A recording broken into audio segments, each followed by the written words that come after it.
नमस्कार, जय हिंद दोस्तों। स्वागत है आपका अपने YouTube channel important MCQ by Sandeep में।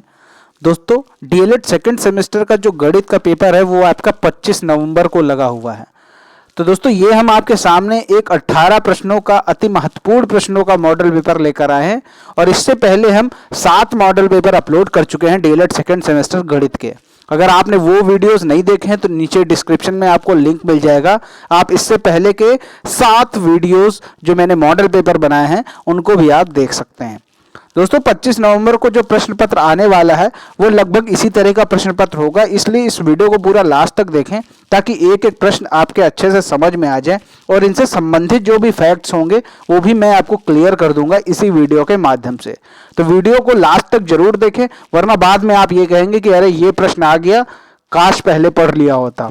तो ऐसा सोचना ना रह जाए, इसीलिए आप लोग वीडियो को पूरा लास्ट तक देखिए। शुरू करते हैं आज का वीडियो को शुरू करने से पहले एक निवेदन है, अगर आपने अभी तक चैनल को सब्सक्राइब नहीं किया तो चैनल को सब्सक्राइब करके घंटे का निशान जरूर दबा लीजिए ताकि ऐसे ही वीडियोस का नोटिफिकेशन आपको लगातार मिलता रहे। शुरू करते हैं आज का वीडियो।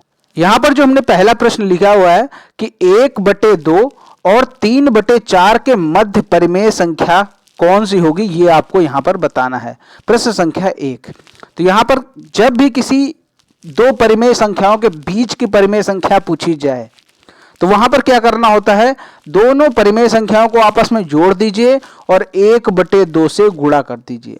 कुछ नहीं करना, सिर्फ और सिर्फ आपको बस इतना करना है। तो हमने देखिए यहां पर क्या किया हुआ है, दोनों को क्या किया है, दोनों को जोड़ दिया है, ठीक है, और उसके बाद उसमें 1/2 से गुणा कर दिया है। तो ये चीज आप थोड़ा ध्यान से देखेंगे ताकि क्लियर हो जाए आपको। अब 1/2 और 3/4 को जब हम जोड़ेंगे तो कैसे आएगा, सबसे पहले 2 और 4 का हमने लासा ले लिया, आ गया 4। अब यहां है 2 दूना होता है 4, तो 2 एकम 2 कितना हो जाएगा, 2 हो जाएगा। अब 4 एकम 4 होता है तो 1 3 3 हो जाएगा, तो यहां पर आपने 3 लिख दिया। 2 और 3 को जोड़ेंगे हो जाएगा 5, नीचे आएगा 4, यानी 1/2 गुणे 5/4। अब गुणा कर लीजिए, 1 का 5 से गुणा करेंगे तो आएगा 5, 2 का जब हम 4 से गुणा करेंगे तो आएगा 4 दूना 8। तो यहां पर 1/2 और 3/4 के मध्य की परिमेय संख्या क्या होगी, वो होगी 5/8। ठीक है, क्लियर है। चलिए अब यहां पर एक चीज इससे संबंधित और देख लीजिए कि जब दो असमान परिमेय संख्याएं होती हैं, असमान का मतलब बराबर ना हो, कि जैसे ये 1/2 है तो जो दूसरी है वो भी 1/2 ना हो, यानी इसके अलावा कुछ भी हो, तो वो कहलाएगी असमान। जैसे यहाँ पर 3/4 है, तो यहाँ पर क्या लिखा हुआ है, दो असमान परिमेय संख्याओं के बीच अनंत परिमेय संख्याएं होती हैं। सीधा एक बार प्रश्न आ चुका है कि दो असमान परिमेय संख्याओं के बीच कितनी परिमेय संख्याएं होती हैं, तो अनंत होती हैं। आपने अभी केवल एक संख्या निकाली है 1/2 और 3/4 के मध्य की, आप अनंत परिमेय संख्या निकाल सकते हैं इन दोनों के बीच में। तो ये चीज आपको क्लियर होनी चाहिए कि दो असमान परिमेय संख्याओं के बीच अनंत परिमेय संख्याएं होती हैं। अब प्रश्न संख्या 2 है, 25 की पूर्ववर्ती संख्या ज्ञात करो। तो 25 की पूर्ववर्ती संख्या क्या होगी, जब भी पूर्ववर्ती की बात करेंगे तो हमें यहां पर 1 घटाना पड़ेगा। तो आपका 25 है, 25 में हमने 1 घटा दिया, आ गया 24। कभी कभी ऑप्शन में दे देगा कि पहला ऑप्शन दे देगा केवल 24, या फिर दे देगा 23 और 24, या फिर दे देगा 25 और 26, या फिर दे देगा केवल 25 से केवल 26। ठीक है, तो यहां पर इस तरह के ऑप्शन मिल सकते हैं आपको। तो यहां पर जो आपका सही उत्तर होगा वो होगा केवल 24। ठीक है, 25 की जो पूर्ववर्ती होगी वो केवल 24 होगी। आपको 23 और 24 में कंफ्यूज होने की जरूरत नहीं है। यहां पर जो इसका उत्तर होगा 25 की पूर्ववर्ती संख्या केवल 24। ठीक है, जब भी उत्तरवर्ती की बात आती है या अनुवर्ती की बात आती है तो वहां पर हमें +1 करना होता है। ठीक है, याद रहेगा। पूर्ववर्ती में हमें करना है -1, उत्तरवर्ती या अनुवर्ती में +1 करना पड़ेगा। अगला जो प्रश्न है 3 नंबर, गुणनखंड कीजिए। बेहद जरूरी क्वेश्चन है, ये आपके हर सेमेस्टर में आता है, चाहे फर्स्ट और सेकंड और थर्ड फोर्थ।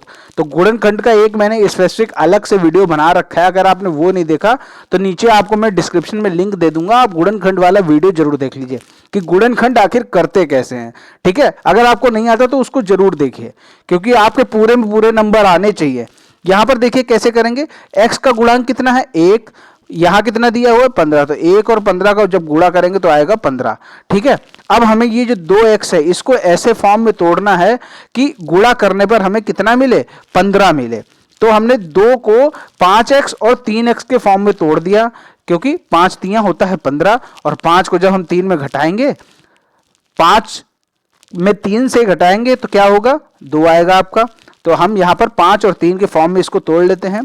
तो ये आपका हो गया x square plus 5x minus 3x minus 15।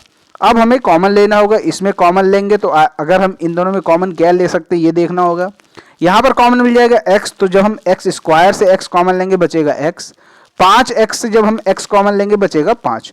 ठीक है, तो यहाँ पर क्या हो गया, इससे हमने कॉमन लिया, x कॉमन लिया और बचा x प्लस 5। अब इसी x प्लस 5 को हमने उठाकर यहाँ रख दिया। ठीक है, सेम टू सेम हम वैसे ही उधर दूसरी तरफ उठाकर रख देते हैं।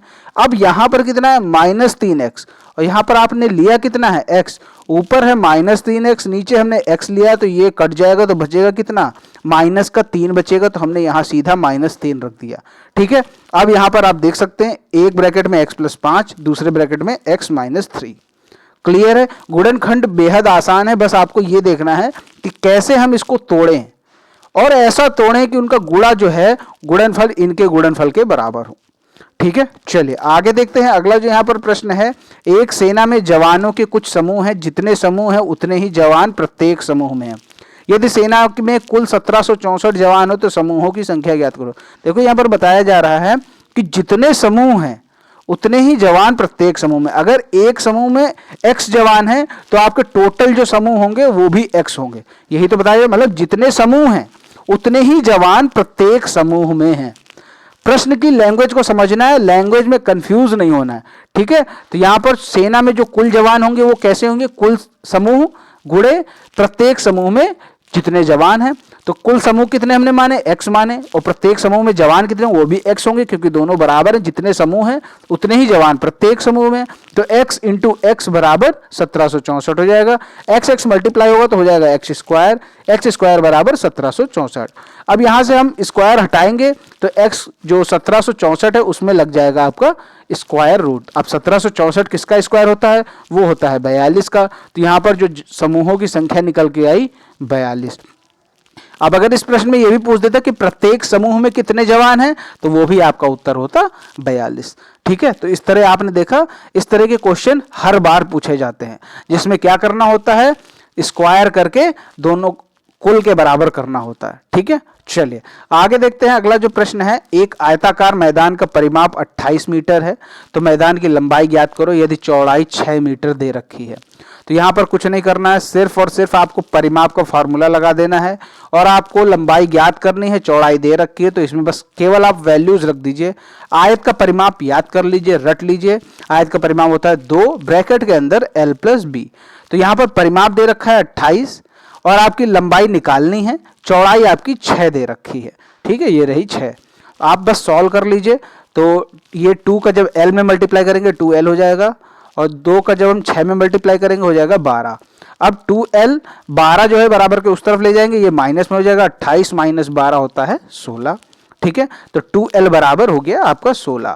तो जब यहां से हम 2 को उस तरफ भेजेंगे तो ये इधर मल्टीप्लाई में है, इधर जाएगा तो ये डिवाइड में हो जाएगा। तो 16/2 हो गया। तो l की जो वैल्यू आ गई वो आ गई 8, क्योंकि 16/2 कितना होता है, 8 होता है। तो यहाँ पर जो आपके आयताकार मैदान का जो लंबाई है वो निकल के आपके सामने आ गई 8 मीटर। ठीक है, आगे देखते हैं क्या प्रश्न है। प्रश्न संख्या 6, 1 हेक्टेयर में कितने वर्ग मीटर होते हैं, ये रट्टा मार लीजिए, 10,000 वर्ग मीटर होते हैं। 1 मीटर में कितने सेंटीमीटर होते हैं, 100 सेंटीमीटर होते हैं। अब 1 घन मीटर में कितने लीटर होते हैं, ये आप हमें नीचे कमेंट सेक्शन में तुरंत बताइए। 1 घन मीटर में कितने लीटर होते हैं, तुरंत बताइए। अगला प्रश्न करने से पहले आप हमें नीचे कमेंट में बताइए कि 1 घन मीटर में कितने लीटर होते हैं। देखो आता है तो जरूर बताइए, और नहीं आता तो फिर कोई बात नहीं, आप आगे वीडियो देखिए। आता है तो फटाक से नीचे उत्तर दीजिए। अगला जो प्रश्न है, प्रश्न संख्या 7, a प्लस 1/a बराबर 5, तो a square plus 1/a square का मान ज्ञात करो। देखो इतने बार कराने के बावजूद भी पिछले प्रश्न पत्र में कई लोगों ने इसको गलत कर दिया। तो इस तरह के प्रश्न कतई गलत नहीं होने चाहिए। तो जब कैसे इसको सॉल्व करते हैं, हमें चाहिए ए स्क्वायर प्लस 1/a²। तो हमें क्या करना होगा, इस पूरे का स्क्वायर कर देते हैं हम, इसका अलग स्क्वायर करेंगे, a प्लस 1/a का होल स्क्वायर, 5 का स्क्वायर अलग कर दिया। अब इसको आप सॉल्व कर लीजिए, a प्लस बी का होल स्क्वायर वाला फॉर्मूला लगाएंगे, तो a square plus 1/a² plus 2 into a into 1/a। ठीक है, इन दोनों का मल्टीप्लाई किया गया है, यहाँ पर 2ab होता है ना, तो यहाँ पर इन दोनों का मल्टीप्लाई किया गया। अब आप देख सकते हैं ये कट जाएगा, बचेगा केवल कितना, 2। तो इसी 2 को हम बराबर के उस तरफ ले जाएंगे तो ये माइनस में हो जाएगा, क्योंकि यहाँ पर ये प्लस का है, बराबर के उस तरफ जाएगा तो 2 माइनस का हो जाएगा। तो a स्क्वायर प्लस 1/a² कितना निकल के आ गया, 23 निकल के आ गया।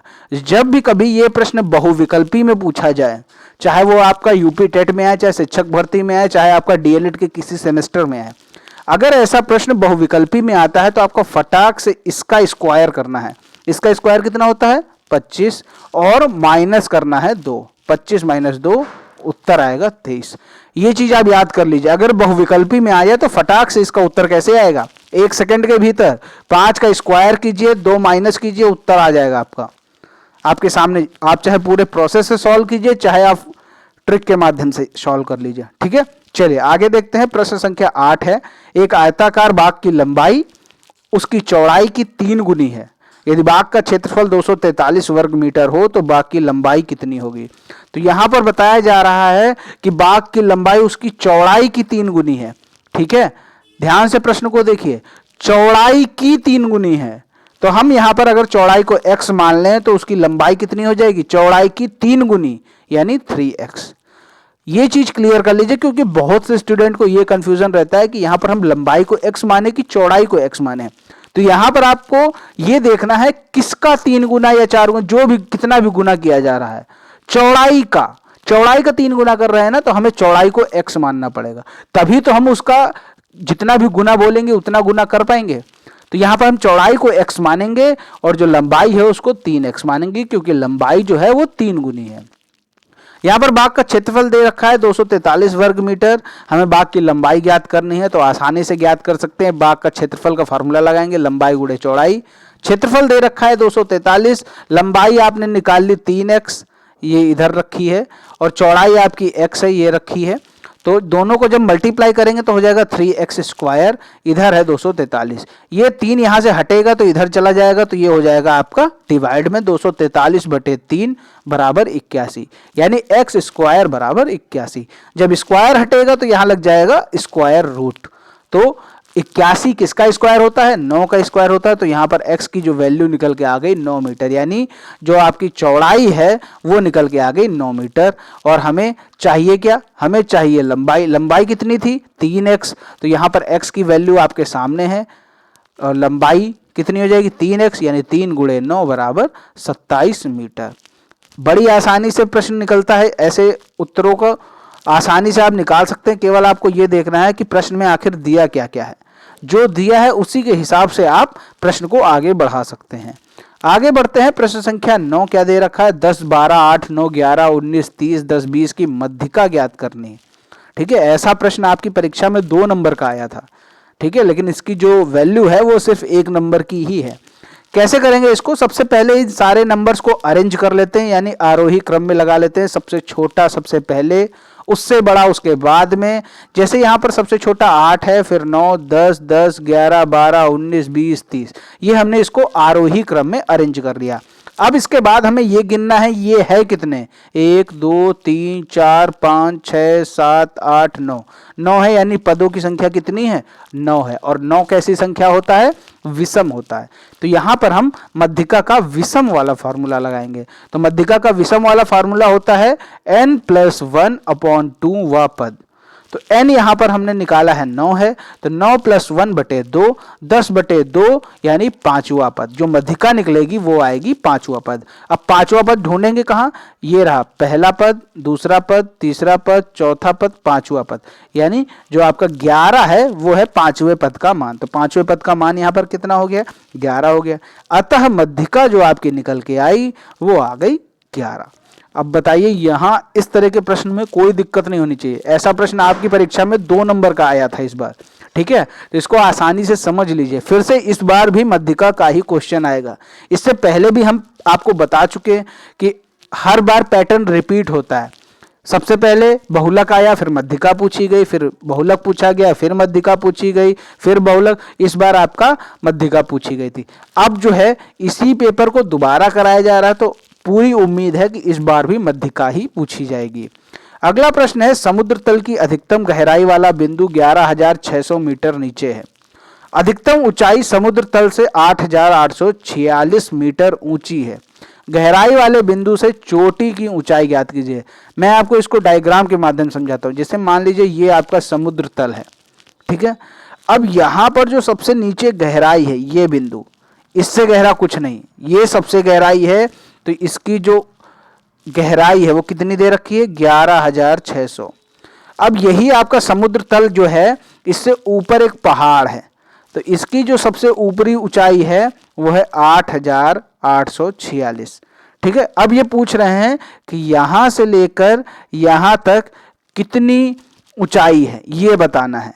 यानी यहां से लेकर यहां तक कितनी लंबाई है इसकी। तो हम इसको कैसे ज्ञात करेंगे, यहां से यहां तक दे रखा है, यहां से यहां तक कितनी दे रखी, 11,600, यहां से यहां तक दे रखी है 8,846। तो क्या करेंगे, अगर दोनों की लंबाई हमें बतानी, दोनों की ऊंचाई बतानी है, तो क्या करेंगे, दोनों को आपस में जोड़ देंगे। जैसे कि यहां लिखा हुआ है, गहराई वाले बिंदु से चोटी की ऊंचाई 11,600 प्लस 8,846, दोनों को जोड़ दिया, आ गया 20,446 मीटर।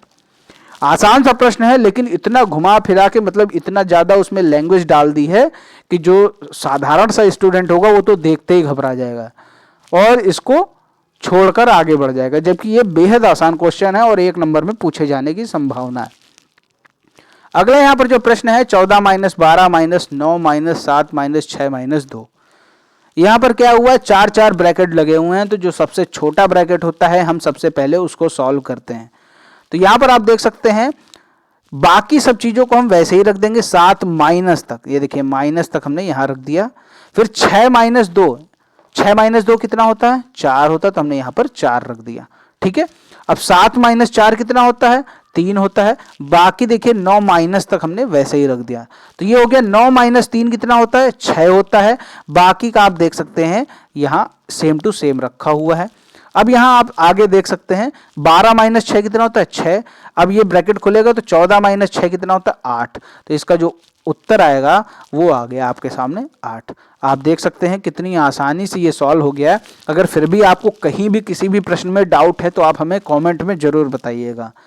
अब यहां पर आपके लिए जो प्रश्न आ गया है, एक पुस्तक का मूल्य x + 7 है, तो x - 7 पुस्तकों का मूल्य कितना होगा।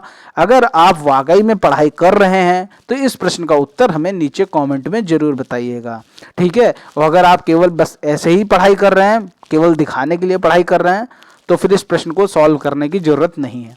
अगर आप सच में पढ़ाई कर रहे हैं तो इसको जरूर सॉल्व करके हमें नीचे कॉमेंट में बताइएगा। अगला जो प्रश्न है यहाँ पर, x + 7 cube minus x - 7 cube, ऐसा प्रश्न 2 नंबर में पूछा जाता है और इसी से संबंधित प्रश्न आपकी पिछली परीक्षा में भी पूछा गया था। तो यहां पर आपको इसका सूत्र याद होना जरूरी है। a cube minus b cube होता क्या है, a माइनस b एक ब्रैकेट में, दूसरे ब्रैकेट में a² + ab² + b²। तो कैसे इसको सॉल्व करेंगे आप यहां देख सकते हैं। क्या करना होगा, सबसे पहले हम a माइनस बी करेंगे। तो ये आपका a रहा और ये रहा आपका b। तो x + 7 a हो गया, माइनस लगा दिया, और जो b आपका है वो है x - 7। तो यहां पर ये लिख दिया, एक ब्रैकेट में हो गया a माइनस बी, यानी x + 7 माइनस x - 7, ठीक है। अब दूसरे ब्रैकेट में a², तो a क्या है, x + 7 है, तो x + 7 का स्क्वायर कर दिया। ab है, यानी इन दोनों का मल्टीप्लाई करना है, x + 7 और x - 7 का मल्टीप्लाई कर दिया, प्लस b² है, यानी x - 7 का होल स्क्वायर कर दिया, ठीक है। ध्यान से देखिए, अब इसको हम खोलना शुरू करते हैं। तो जब x + 7 हमने ये उतार दिया और ये ब्रैकेट के बाहर माइनस का चिन्ह लगा हुआ है, तो अंदर के चिन्ह बदल जाएंगे। तो ये हो जाएगा -x और +7, ठीक है। अब x प्लस 7 का होल स्क्वायर करेंगे तो हो जाएगा x स्क्वायर प्लस 7 का स्क्वायर यानी 49 प्लस 2ab होता है ना, जब a प्लस बी का होल स्क्वायर करते हैं तो a square plus B square plus 2ab, तो यहां पर भी ये किया गया 2 इंटू एक्स इंटू 7, तो ये कितना आएगा 14x, तो वही यहां पर देखिए 14x लिखा हुआ है। ठीक है, क्लियर।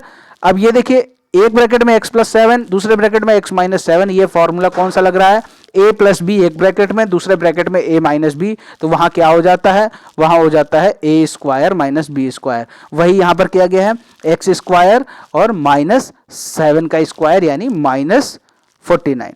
ठीक है, ये चीज क्लियर। चलिए अब आगे देखते हैं, x माइनस 7 का होल स्क्वायर करेंगे तो a माइनस बी का होल स्क्वायर वाला फॉर्मूला लगेगा, a square plus B square minus 2ab, यही तो फॉर्मूला होता है a माइनस बी का होल स्क्वायर, तो वही यहां पर किया गया x स्क्वायर प्लस 7 स्क्वायर होगा वो हो जाता है 49 माइनस 14x, जैसा कि अभी मैंने आपको समझाया जब 2ab करेंगे तो 2 इंटू एक्स इंटू 7, तो ये आपका 14x आ जाता है। ठीक है, 14x, तो वही यहाँ पर लिखा गया। अब यहाँ पर जो कटने लायक है उसको फटाफट काट लीजिए, ये x कट जाएगा क्योंकि एक x प्लस में है एक x माइनस में है। आगे बढ़ते हैं, ये 49 प्लस में है ये 49 माइनस में है। ठीक है, अब ये 14x माइनस में है ये 14x प्लस में है। ठीक है, अब यहाँ पर जो बच रहा है उसको देख लीजिए, ये एक्स स्क्वायर ये एक्स स्क्वायर और ये एक्स, यानी 3x स्क्वायर मिल रहे हैं तो 3x स्क्वायर हो गया। अब यहाँ पर और कुछ बचा, ये बचा 49, तो प्लस का 49, तो यहाँ पर क्या हो गया, एक ब्रैकेट में 14 दूसरे ब्रैकेट में 3x स्क्वायर प्लस 49। अब 14 का मल्टीप्लाई कर दीजिए 42x स्क्वायर प्लस 686।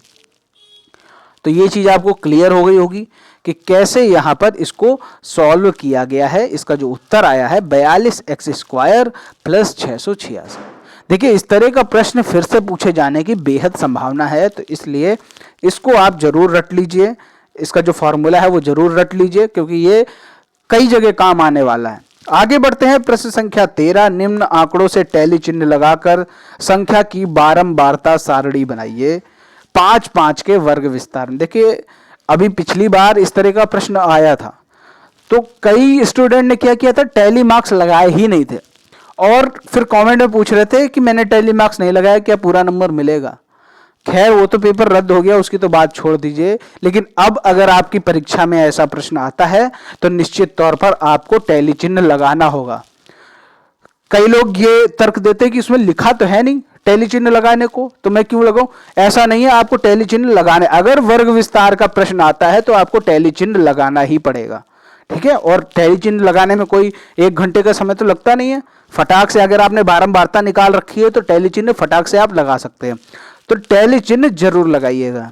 अब यहां पर क्या लिखा हुआ है, निम्न आंकड़ों से टैली चिन्ह लगाना है, वो भी 5-5 के वर्ग विस्तार से। ऐसे में हम क्या करते हैं, सबसे पहले हम देखते हैं सबसे छोटी संख्या यहां पर कौन सी है। तो सबसे छोटी हमने यहां पर अगर सर्च की है तो वो है 6। ठीक है, और फिर उसके बाद देखते हैं सबसे बड़ी कौन सी है। उसके बाद हमने देखा सबसे बड़ी कितनी है, 15 है। ठीक है, 6 सबसे छोटी और 15 सबसे बड़ी। तो हम जो वर्ग विस्तार बनाएंगे सबसे छोटी वाली है ना, उससे छोटा बनाएंगे, यानी 6 से जो छोटा होगा उससे शुरू करेंगे, और जो 15 है 15 से सबसे बड़ा है 15, तो उस 15 से बड़ा तक उसको हम खत्म करेंगे। जैसे यहां पर देख सकते हैं, जैसे 6 सबसे छोटा है तो हम 5 से शुरू कर रहे हैं, 5 से 10 का। क्यों, क्योंकि 5-5 के वर्ग विस्तार हैं, तो 5 और 10 का जो वर्ग विस्तार होगा वो 5 का ही होगा। आगे बढ़ेंगे 10 से 15 का लेंगे, और फिर तीसरा जो होगा वो होगा 15 से 20 का। ठीक है, तो ये चीज आपको क्लियर हो गई। अब यहां पर आपको देखना है कि 5 से 10 के बीच में कितनी संख्याएं हैं। गिनना शुरू करते हैं, जैसे 1 2 3 4 5 और 6 7 8 9 और ये 10, कुल मिलाकर 5 से 10 के बीच में 10 बारंबारता है। ठीक है, तो इसके जो टैली चिन्ह होते हैं आपको अच्छे से आता है लगाना, तो हमने इसके 10 टैली चिन्ह लगा दिए। अब बात करें कि 10 से 15 के बीच में कितने हैं, तो 10 से 15 के बीच में देख लीजिए 1 और 2 3 4 5 6 7 7 है यहां पर 10 से 15 के बीच में, ये 7 लिख दिया और 7 टैली चिन्ह लगा दिए। अब 15 से 20 के बीच में कितने हैं, तो गिनना शुरू करेंगे। 15 ये है और ये है, कुल मिलाकर 15 से 20 के बीच में है 3 टैली चिन्ह। तो यहां पर 3 बारंबारता है, तो 3 बारंबारता के नीचे लिख के 3 टैली चिन्ह लगा दिए। तो इस तरह जब आप करेंगे, इस तरह बारंबारता सारणी बनाएंगे, तब जाके आपको पूरा 2 नंबर मिलेगा।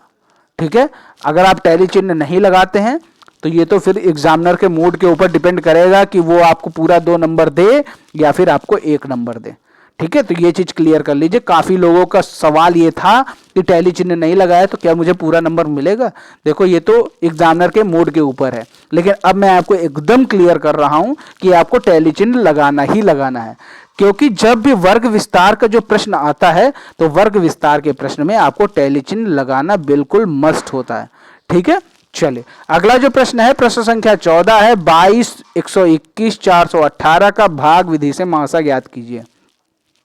तो 22, 121, 418 का भाग विधि से मासा ज्ञात करने का क्या तरीका है, सबसे छोटी संख्या ले लीजिए और फिर उससे बड़ी संख्या ले लीजिए, यानी 22 और 121। 121 को भाग देते हैं 22 से, जब 22 से भाग देना शुरू किया तो 22 पंचे 110 हो गया, बचा 11।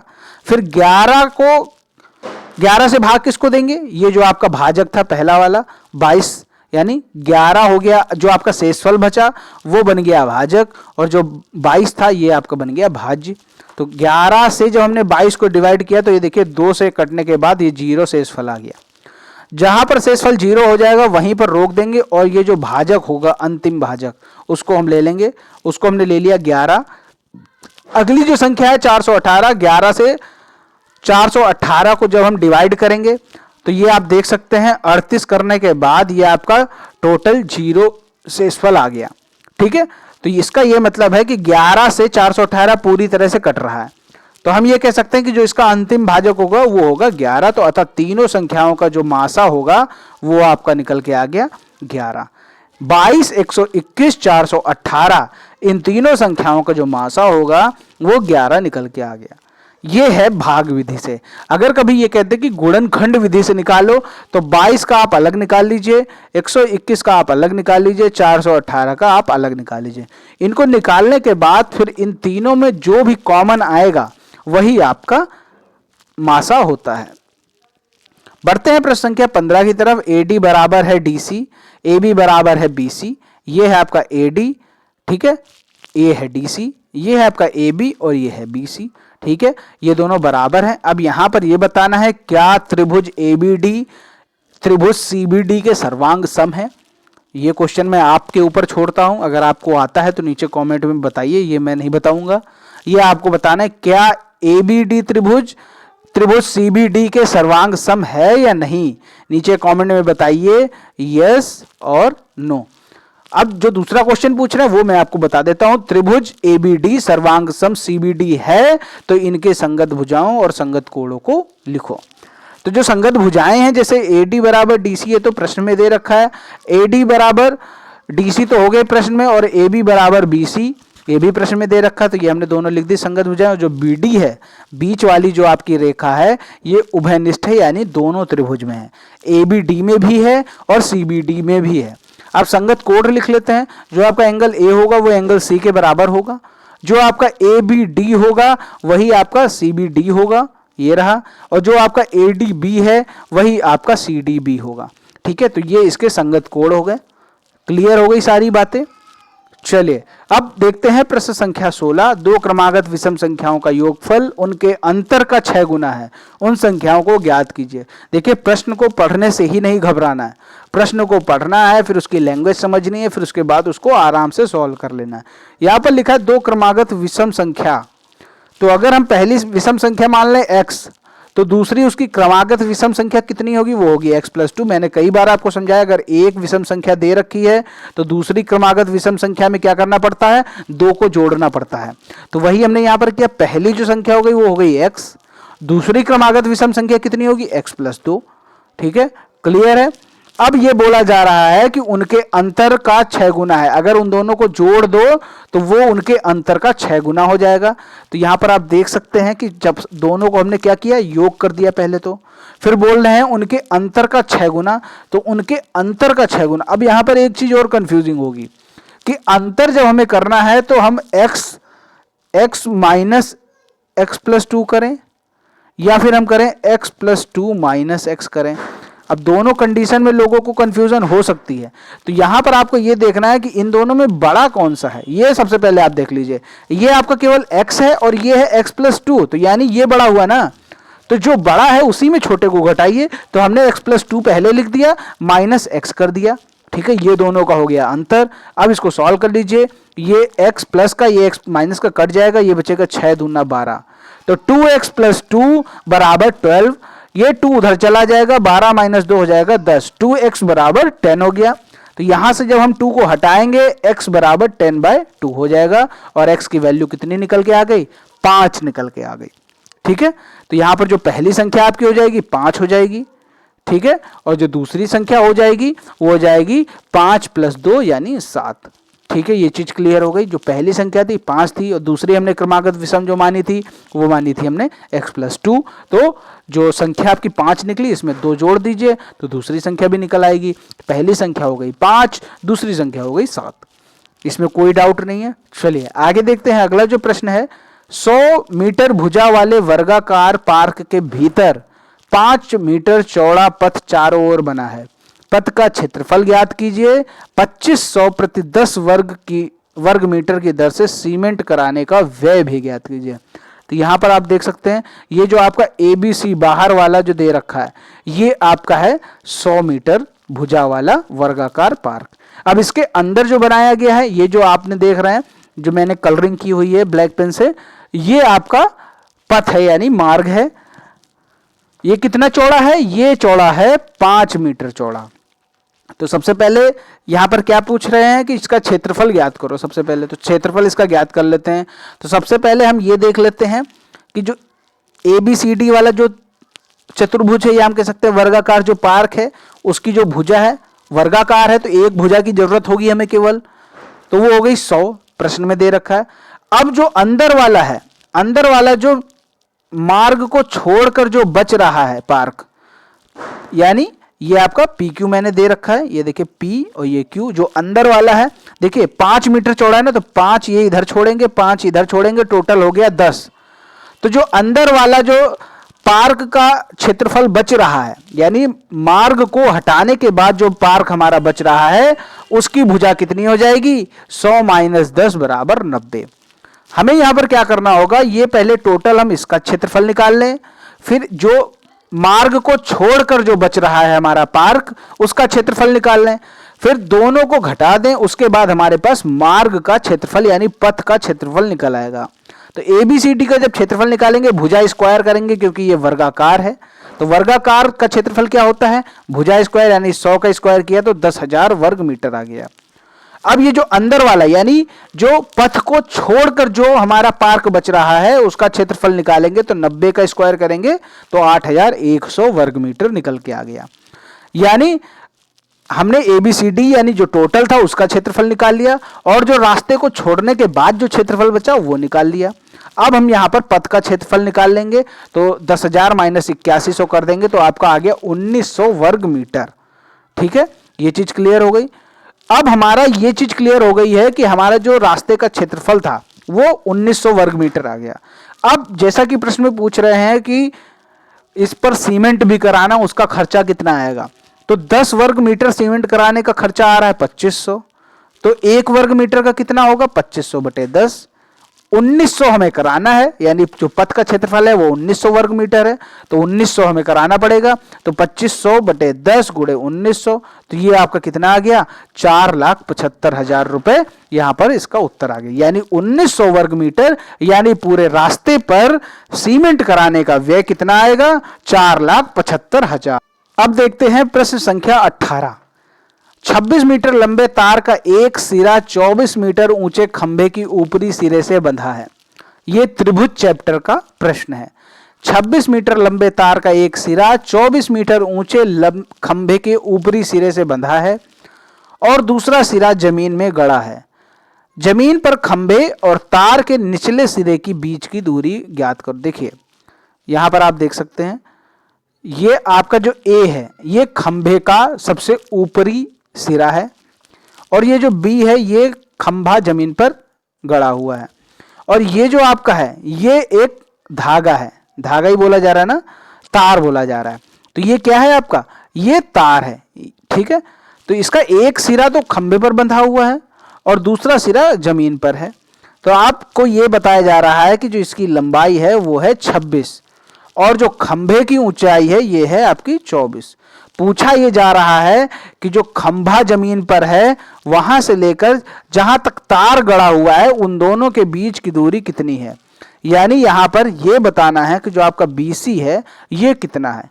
यहां पर आप देख सकते हैं ये एक तरीके का समकोण त्रिभुज बन रहा है, और समकोण त्रिभुज में कौन सी प्रमेय का इस्तेमाल होता है, पाइथागोरस प्रमेय का इस्तेमाल होता है।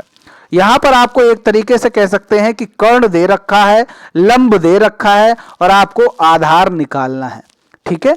यानी AC स्क्वायर बराबर AB square plus BC square, यही यहां पर देख सकते हैं आप, यही किया गया है। आप सबकी वैल्यू रख दीजिए। AC आपको दे रखा है 26, AB दे रखा है 24, BC आपको निकालना है। 676 हो जाएगा, 26 का स्क्वायर 24 का स्क्वायर होगा 576, BC स्क्वायर हम ऐसे ही रख देंगे। अब इस 576 को बराबर के उस तरफ ले जाएंगे क्योंकि हमें BC की वैल्यू निकालनी है। तो 676 माइनस 576 हो जाएगा 100। अब जब यहां से हम स्क्वायर हटाएंगे तो इधर लग जाएगा स्क्वायर रूट। तो 100 किसका स्क्वायर होता है, 10 का स्क्वायर होता है। तो यहां पर जो BC की वैल्यू आ गई 10 मीटर। तो आपका जो उत्तर आएगा, अतः जमीन पर खंभे और तार के निचले सिरे के बीच की दूरी 10 मीटर, यानी जो ये दूरी है ये आपकी निकल के आ गई 10 मीटर। उम्मीद करता हूं कि ये पाइथागोरस प्रमेय वाला जो प्रश्न है, त्रिभुज से जो संबंधित प्रश्न है, आपके अच्छे से समझ में आ गया होगा। अगर किसी भी प्रश्न में आपको कोई भी डाउट होता है तो नीचे आप कमेंट में हमें जरूर बताइए। और इस वीडियो में हमने कम से कम 3 प्रश्न आपसे पूछे हैं। अगर आपने वो नहीं बताया है तो फटाफट नीचे अभी भी समय है, बता दीजिए। प्रश्न संख्या 15 था, AD बराबर DC और AB बराबर BC। तो यहाँ पर जो मैंने पहला प्रश्न पूछा था, क्या त्रिभुज ABD त्रिभुज CBD के सर्वांग सम है, इसका उत्तर बताना था। और यहाँ पर हमने एक और प्रश्न आपके लिए रखा था, एक पुस्तक का मूल्य x+7 है तो x-7 पुस्तकों का मूल्य ज्ञात कीजिए। और एक प्रश्न आपसे मैंने बेहद आसान सा पूछा था कि 1 घन मीटर में कितने लीटर होते हैं, तो ये आपको बताना था। अगर आपने इन तीनों प्रश्नों के उत्तर नहीं दिए हैं तो इन तीनों प्रश्नों के उत्तर फटाफट हमें नीचे कमेंट में भी दीजिए और हमें यह भी बताइए कि ये मॉडल पेपर आपको कैसा लगा। उम्मीद करता हूं कि ये मॉडल पेपर वीडियो आपको पसंद आया होगा। वीडियो पसंद आया हो तो वीडियो को लाइक करें, शेयर करें। चैनल को सब्सक्राइब नहीं किया है तो चैनल को सब्सक्राइब करके घंटी का निशान जरूर दबा लें ताकि ऐसे ही वीडियोस आपको लगातार मिलते रहें। मिलते हैं दोस्तों अगले वीडियो में, तब तक के लिए जय हिंद, जय भारत।